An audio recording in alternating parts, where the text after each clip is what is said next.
मौलाना जर्जीस को कल जेल में डाल दिया जाएगा। जर्जीस साहब चिल्लाते रहे कि मैं बेकसूर हूं। साहब कोर्ट में बताइए बेकसूर हो, और कोर्ट में मौलाना जर्जीस को अपने आप को बेगुनाह साबित करने के लिए 10 साल लग जाएंगे, और 10 साल के बाद कहा जाएगा मौलाना जर्जीस बाइज्जत बरी, कोई सबूत इनके खिलाफ नहीं मिला। लेकिन 10 साल का हिसाब किताब कौन देगा? कहां हैं आप? इन हालात को सोचिए। ये दौर दूसरा है। ये समझो कि ये दौर क्या है, एक घाट पर, घाट समझते हैं ना, एक घाट पर शेर और बकरी दोनों पानी पी रहे हैं। दोनों, शेर की तरफ से पानी बहता हुआ बकरी के पास आ रहा है। शेर जहां से पानी पी रहा है, बकरी इधर से पानी पी रही है, लेकिन पानी बहता हुआ शेर की तरफ से आ रहा है। शेर ने भी पानी पिया, बकरी ने भी। शेर ने बकरी से कहा, ए तूने इस तालाब में मुंह डाल दिया, तूने मेरा पानी झूठा कर दिया। बकरी बोली, जंगल के राजा, मैंने आपका पानी कहां झूठा किया? पानी आप वहां से पी रहे हैं, आपका झूठा पानी मेरे पास आ रहा है, मैं तो आपका झूठा पानी पी रही हूं। बात सही कही बकरी ने। पानी आप वहां पी रहे हैं और आपका झूठा पानी बहता हुआ यहां आ रहा है, मैं आपका झूठा पानी पी रही हूं। शेर ने कहा, अच्छा हमसे मुंह भी चला रही है, जबान लड़ाती है। आया और ऐसा पंजा मारा कि उसकी खोपड़ी अलग हो गई, तन अलग हो गया और उसको भी खा गया। यानी उसको खाने के लिए बहाना चाहिए था। जो रावण तुम्हारे ऊपर बैठे हैं उनको सिर्फ गिरफ्तारी के लिए बहाना चाहिए बस।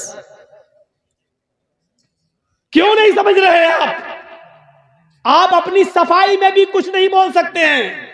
आपको आपकी सफाई पेश करने का हक भी नहीं दिया जाएगा आपको। महात्मा गांधी मुर्दाबाद के नारे लग रहे हैं, कितने लोग पकड़ गए बताएं आप? गॉडसे को नमस्कार किया जा रहा है, कितने लोग गिरफ्तार हो गए, पकड़े गए?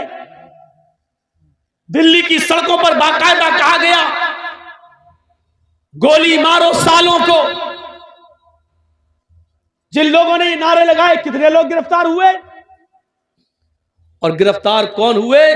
जो शाहीन बाग में प्रोटेस्ट कर रहे थे, शांति के साथ धरना दे रहे थे।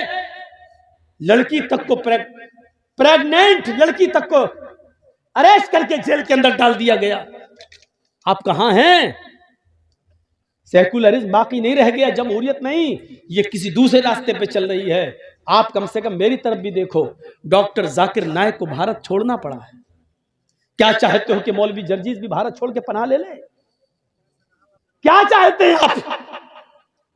क्या है आपके दिल में? क्या सुनना चाहते हैं आप?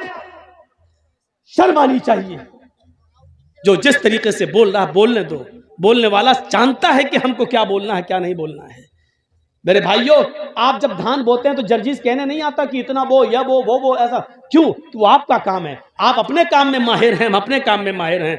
हर आदमी अपने काम में एक्सपर्ट होता है। मुझे क्या बोलना है, क्या नहीं बोलना है, कहां कौन सी बात कहना है, इस काम के लिए मौलवी लोगों को आजाद छोड़ दो। मेरे भाइयों, मदरसों में क्या पढ़ाया जाता, मदरसों के लिए छोड़ दो। आप हर किसी को मशवरा मत दीजिए। डॉक्टर, एमबीबीएस, एमएस डॉक्टर को ऑपरेशन करना है, क्यों वहां पर आपको नहीं बिठाया जाता है? क्यों? आप नहीं देख पाएंगे। जब आपकी बीवी का, आपके बेटे का ऑपरेशन होगा तो आप कहेंगे साहब इतना नहीं इतना काटो, इतना नहीं इतना काटो। डॉक्टर के काम में डिस्टर्ब होगा, इसलिए डॉक्टर ऑपरेशन थिएटर के अंदर, ओटी के अंदर अकेले सिर्फ अपने कर्मचारी को लेके, अपने असिस्टेंट को लेके जाता है, किसी को लेके नहीं जाता है। अब आप डॉक्टर से कहेंगे साहब कान यहां से यहां तक चीरना, यहां पर्दा उसका ऐसा है, आपको भगा देगा, भाग जाओ कहीं और जाके इलाज करा लो, सरकारी हॉस्पिटल में चले जाइए। तो आप हर किसी को मशवरा नहीं दे सकते हैं। आप किसी मौलवी को मशवरा मत दीजिए, मौलवी एक्सपर्ट होता है। और फिर मुझे तो 20 साल का तजर्बा है, मुझे अच्छी तरीके से मालूम हो गया है कहां क्या बोलना चाहिए, कहां क्या नहीं बोलना चाहिए। तो मेरे भाइयों, इन चीजों को आप अपने जहन में रखिए, इन चीजों को अपने जहन में रखिए। हालात अच्छे नहीं हैं, हम वही गलती कर रहे हैं जो नहीं करनी चाहिए। बार बार मैं आपको एक इशारा कर रहा हूं, याद रखिएगा। कुछ लोग नारे लगा रहे हैं, अब हमारी लिंचिंग हो रही है, नारे लगाए जा रहे हैं और नारे लगा के हमें बरगलाने की कोशिश की जाएगी। जहां 2-4 दाढ़ी वाले मिलेंगे वहीं पर जय श्री राम के नारे लगा के हमें बरगलाने की कोशिश की जाएगी। अक्लमंद इंसान वो है जो इनके बरगलाने में ना आए और खामोशी के साथ गुजर जाए। ये अक्लमंदी है इस जमाने में, आज के इस दौर में। जरूरी नहीं है, अब सुन लो मेरी बात, अगर कोई पागल कुत्ता मौलाना जर्जीस को काट ले उसके पैर में, तो उसका जवाब क्या कि मौलाना जर्जीस भी उस पागल कुत्ते के पैर में काटने जाए? आप क्या कहोगे जर्जीस को? एक पागल कुत्ते ने हमें काट लिया है, अब हम भी पकड़ो पकड़ो और काट रहा, लोग कहेंगे कितना बड़ा पागल है। यही पागल है। अगर कोई पागल कुत्ता हमारे पैर में काट ले तो इसका यह मतलब नहीं है कि जर्जीस साहब भी उस पागल कुत्ते को काटने जाएं। कुछ लोग इस वक्त पागल हो चुके हैं पावर को देखकर। कुछ लोग जानते हैं कि हमारा पावर है, हमारा आदमी बैठा हुआ है सीट पर, गवर्नमेंट का नशा है, वो जानते हैं कि गोली मारो सालों को, देश के गद्दार, कुछ भी, हमारा कुछ नहीं होगा। पूरे दिल्ली में ट्रंप के जाने तक तो मैं कुछ नहीं बोलूंगा, ट्रंप के जाने के बाद हम आपकी भी नहीं सुनेंगे। इस तरीके की बातें जो कही गई हैं, वो जानते हैं कि हमारा कुछ नहीं होगा। मेरे भाइयों सुन लीजिए, आप ये हालात बना दिए गए हैं, ऐसे मौके पर खामोशी का मुजाहिरा कर रही है आप। कुछ कुत्ते पागल हो गए हैं, पागल नशा है उनको कि हमारे ऊपर किसी का हाथ है। अब इस पागल कुत्ते को अगर आप समझ जाएं तो पूरी तकरीर कामयाब है। मैं नाम नहीं लूंगा, सॉरी, माजरत के साथ, आप मुझे आइंदा बुलाएं या ना बुलाएं, मैं नाम नहीं लूंगा। लेकिन इस पागल कुत्ते को अगर आपने समझ लिया तो समझ लो कि पूरी तकरीर समझ गए आप। मेरे भाइयों, अगर कुछ पागल कुत्ते हमारे पैर में काट लें तो इसका यह मतलब नहीं है कि हम भी उस पागल कुत्ते को काटने जाएं। हाथी चलता रहता है, कुत्ते भौंकते रहते हैं। अब हाथी अगर उन कुत्तों के भौंकने पर पीछे मुड़ मुड़ के देखने लगे तो हाथी अपनी मंजिल तक कभी नहीं पहुंच पाएगा। तुम्हें अपनी मंजिल पर पहुंचना है। हाथी चला चल जा रहा है, वो पीछे मुड़ के नहीं देख रहा है, क्योंकि वो जानता है कि इनकी आदत भौंकने की है, ये भौंक भौंक कर खुद ही थक जाएंगे। हाथी अपनी मंजिल को पा लेता है। मुसलमानों, तुम्हें अपनी मंजिल तक जाना है। हरिश्चंद्रपुर वालों, तुम्हें अपनी मंजिल तक जाना है, इसलिए भौंकने वाले कुत्तों के भौंकने को मत देखो। मंजिल पर तुम्हारा निशाना होना चाहिए, इंशाअल्लाह तुम्हें मंजिल मिलेगी। इन भौंकने वाले कुत्तों को समझ लो कि कुत्ते हैं, इनकी आदत है भौंकने की। इस वक्त हम जिन हालात से गुजर रहे हैं उसमें अक्लमंदी से काम लेने की जरूरत है। अक्लमंदी कैसी? एक मिसाल दूं, बड़ी अच्छी मिसाल है। 3 जानवर शिकार करने निकले, शेर, भेड़िया, लोमड़ी। तीनों जानते हैं ना, शेर, लायन और भेड़िया, आप जानते हैं, लोमड़ी, फॉक्स। 3 जानवर शिकार करने निकले। कौन कौन? कौन? शेर, भेड़िया, लोमड़ी। और तीनों ने एक एक शिकार कर लिया। सुनो, तीनों ने एक एक शिकार किया। शेर ने हिरन मारा, भेड़िए ने शेर ने हिरन मारा, भेड़िए ने बकरी मारी और लोमड़ी ने खरगोश, रैबिट का शिकार कर लिया। शेर ने क्या मारा? हिरन। भेड़िए ने क्या मारा? बकरी। और लोमड़ी ने खरगोश।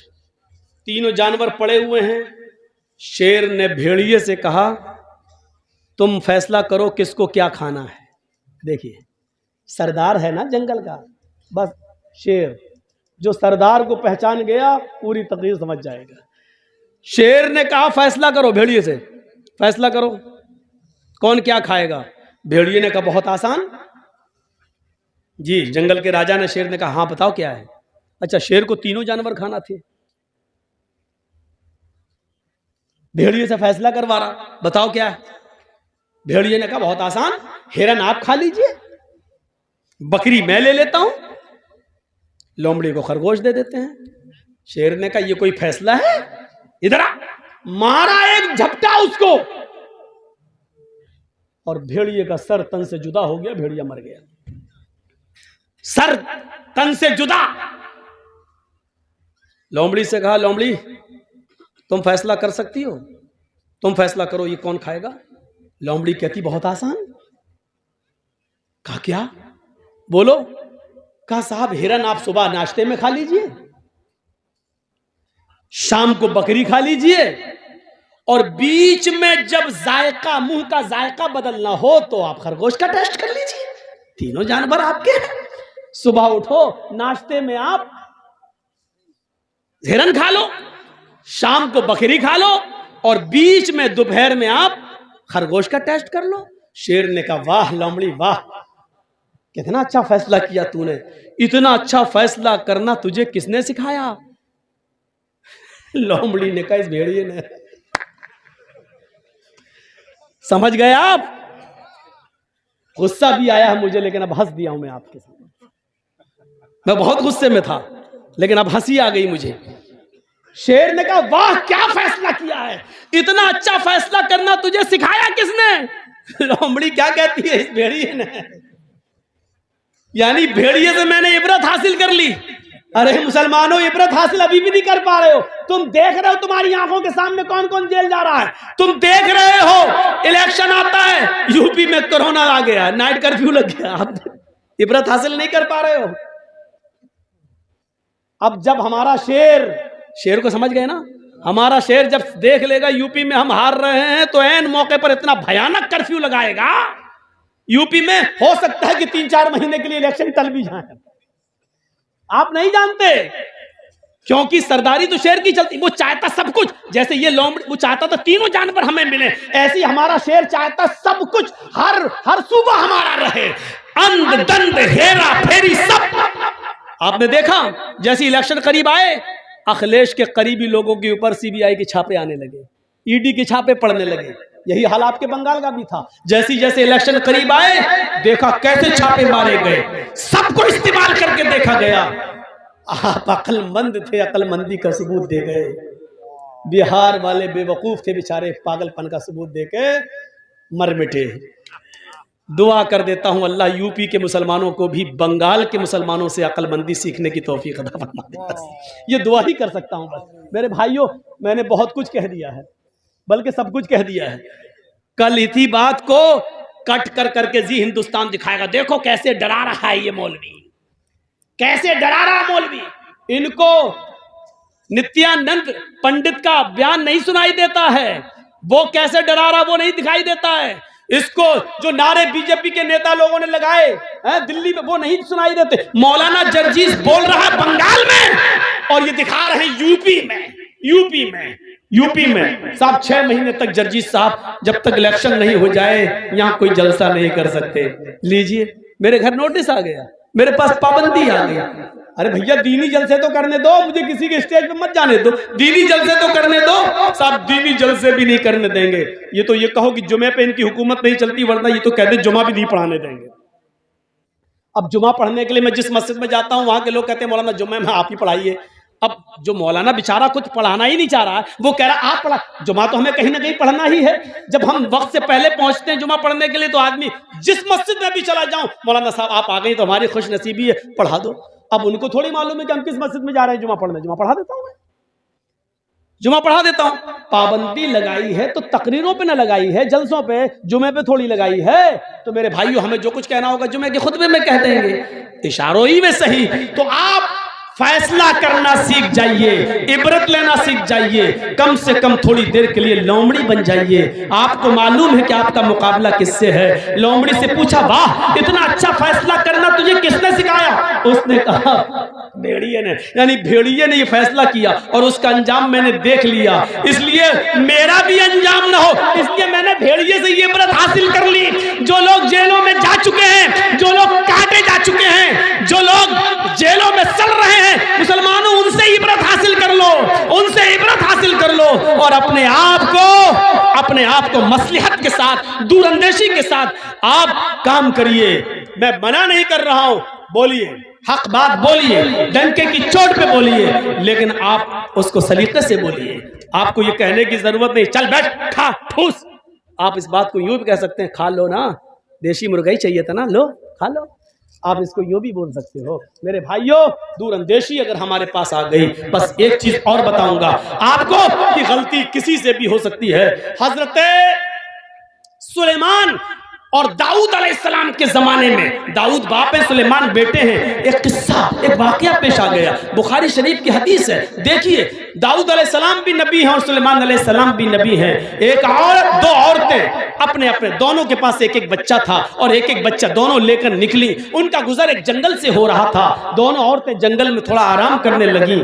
जंगल में भेड़िया आया, बुखारी शरीफ की हदीस है। एक भेड़िया आया और उस भेड़िए ने एक औरत के बच्चे को, छोटी बड़ी औरत जो थी, एक छोटी थी एक बड़ी थी, बड़ी औरत का बच्चा भेड़िए ने मुंह में दबाया, ले गया और फाड़ के खा गया। यानी बड़ी औरत के बच्चे को भेड़िया खा गया।